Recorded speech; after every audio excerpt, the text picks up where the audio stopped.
welcome to the deep dive. You've brought us a really compelling set of resources this time. Yes, transcripts from Cuidando con Amor, Alzheimer and Familia on YouTube.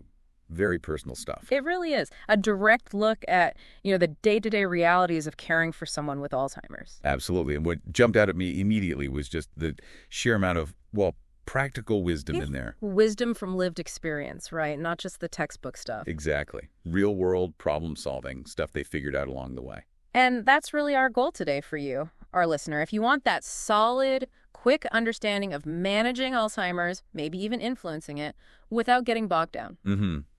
We're digging into these 11 years of observations to pull out the most useful and maybe even surprising bits. Okay, so diving in, you mentioned two big themes emerge. Yeah, broadly speaking, first, these incredibly resourceful caregiving strategies born from just doing it day in, day out. And second, some really intriguing ideas, maybe unexpected ones, about potentially activating the mind, maybe even slowing things down. Interesting.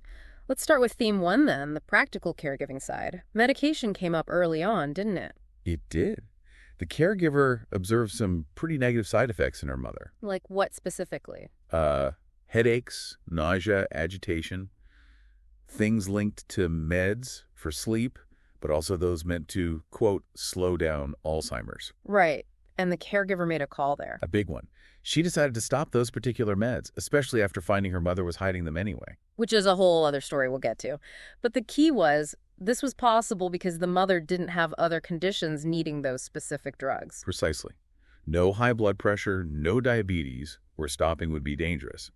It highlights how personal this needs to be. Yeah, they tried chamomile tea. That didn't work out, so they just adapted. Stopped those meds. But, and this is crucial for listeners, that decision has to be tied to the individual's total health picture. Absolutely. If the meds are for something else essential, you stick with them. It really shows you need that family-doctor collaboration.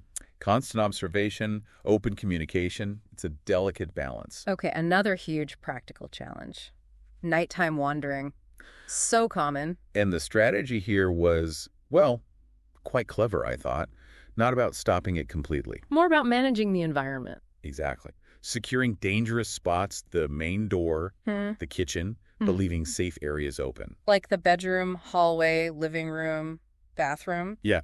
But locking their own doors, too? It shows an acceptance, accepting that the person might be up and about at night, lights on, and making it safe. And simple things like leaving out water, maybe tea, some safe snacks. Anticipating needs, making it feel safe, not confusing. And the impact on the caregiver. Huge stress reduction, apparently. Especially compared to when the mother was taking those earlier medications that maybe caused agitation. It really speaks to adapting to the person, not forcing a routine that just isn't working. Which flows right into the next point, doesn't it? Understanding and adapting to behavioral changes. Ah, yes, the pill hiding story. Under the tongue, pockets, even socks. It's almost funny, but also, wow. It shows a level of awareness or maybe cunningness you might not expect. Initially frustrating for the caregiver, I bet. Oh, sure. Yeah. But that frustration turned into understanding, thinking maybe it's not defiance, maybe it's fear or confusion or the meds making her feel bad. Right. The sources mentioned fear of the dark, maybe of the pills themselves, and confusion is just part of it. So adapting the environment, again, like leaving lights on, directly tackles that fear of the dark. Makes sense. There was also mention of the mother moving slower after a fall, but recovering well. Yeah, showing that you have to keep adjusting as physical abilities change too. The main takeaway seems to be adapt, adapt, adapt. Promote calm. Definitely. And then there's the more positive side of engagement, reminiscence. Oh, the music. That was lovely. Playing music from our mom's younger days. Yes. The example of her singing along to Valère and memories flooding back, it shows how deep those connections run. It's a powerful tool, isn't it? Using music from their formative years. Absolutely. And not just music, other familiar things too. Like card games, chess, checkers, knitting, crochet, especially with kids involved. Yes, that intergenerational point was interesting. The idea that kids sometimes have more patience for that slow, repetitive engagement. And it taps into old skills, brings back memories, gives a sense of connection. And the practical tip about using simpler, like children's versions of puzzles or crosswords, that's smart, meeting them where they are cognitively. And one more quite surprising element under this practical theme. Yes. faith and prayer, The anecdote about the mother hearing a Vatican Mass in Latin, and recalling Latin prayers from her childhood. Amazing, really. it really speaks to those very early, deeply learned memories, doesn't it? It does. So the suggestion is maybe try familiar prayers, especially the language they learned them in as a child, another potential trigger. Okay, so that covers a lot of the hands-on adaptive caregiving strategies. Right. Now let's shift to that second theme. Ideas about, well, maybe actively stimulating the mind, possibly even influencing the disease's progression. Some less conventional things here. Starting with grounding or earthing. Tell me about that. Yeah, the idea of walking barefoot on natural surfaces, grass, or the shoreline where the waves wash up. Okay. And the thinking behind it. Potential benefits for muscles, the nervous system, maybe even blood sugar. But the core idea mentioned was reducing general inflammation. Inflammation, right. There's a lot of talk about its link to Alzheimer's. Exactly. The thought is maybe this direct earth connection helps lower inflammation body-wide. In the mother's specific case, they even linked it potentially to circulatory inflammation affecting her eyes or glaucoma. Interesting. It's definitely food for thought, but there is a warning too. A practical one, yes, about tunga tunga tigo fleas in certain regions if the soil or sand is dry. Ah, right. Africa, Asia, Central and South America mentioned. So you need precautions like watering the ground first or maybe using neem oil spray. Good reminder that even natural approaches need common sense and awareness of the environment. Okay, moving from the ground up. Exercise. Daily walks came up strongly. Very strongly. Even short ones to start. They suggested mornings, before breakfast in summer. And the benefits observed. More energy, seemed more willing to talk, more engaged after a walk. So physical benefits, but also cognitive and social ones too. Seems like it. And if you can't get outside bad weather, whatever, use that familiar music again. Encourage movement. Connect with memories that way. The key message being, keep mobile. Good for everyone involved. Absolutely. Now here's a really fascinating connection they made to Aikido. The Japanese martial art, how does that fit in? Through the work of an engineer, Katsuka Nishi, he believes certain Aikido postures weren't just self-defense. They actually helped circulation, breathing, even mind control. Wow, okay.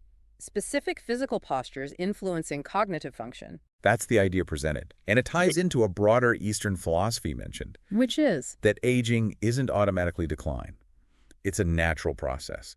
And both mind and body can stay healthy if you have the right approach, maybe set new goals. So memory doesn't just vanish, it might just become dormant. Sort of, yes. And it can potentially be reawakened with practice, with mental training. That connects to staying mentally active after retirement, right? Not just stopping. Exactly. Finding new interests, learning new things, having goals. It keeps the brain working. There was a great analogy about that, like a child always asking why. Yes. Maintaining that curiosity. Asking about everyday things. How does this work? Where did that come from? Even your breakfast. Just keeping that inquiry muscle flexed. Which leads right into lifelong learning. Avoiding mental lethargy. The brain needs stimulation, like a computer needs to be used. Mm-hmm. And they brought up Socrates. I know nothing. Meaning learning never stops. Stay curious, stay humble about what you know. It's a powerful mindset, isn't it? For any age. And the final point kind of brings it all together. Self-care for body and mind. Yeah, the analogy was about servicing your car. We do that religiously, right? Oh, fully. But do we give our own bodies and minds that same priority, that same preventative maintenance? That's a good question. So things like walking, mental exercises, hobbies. Frame them as essential service for yourself, not optional extras, but vital maintenance for well-being. Okay, so pulling all these threads together from this deep dive, what are the big takeaways? Well, firstly, care has to be super personalized. You have to adapt constantly based on observation. Right, and leveraging familiar things, activities, music, memories seems really powerful. Definitely. And then there are these other intriguing ideas like grounding, movement, maybe even things inspired by practices like Aikido, focused on that mind-body link. And underpinning it all is this idea of keeping the mind active and curious right through life. That seems absolutely central, both for caregivers looking after someone and, frankly, for all of us, as a preventative measure for our own cognitive health. And it's crucial to remember these insights came from years of direct personal experience, a really valuable perspective. It really is. Which leads to a thought for you, our listener, doesn't it? Go on. Based on everything we've talked about, what's maybe one small thing, one actionable step you could think about trying? Could be for yourself Or for a loved one you're supporting. Maybe digging out some old music Mm-hmm. or just deciding to ask why about something simple today. Just a little spark. A great prompt for reflection. And please do share your own experiences or questions with us. This is how we all learn. Absolutely. Community and shared knowledge are so important here. Thanks so much for joining us for this deep dive.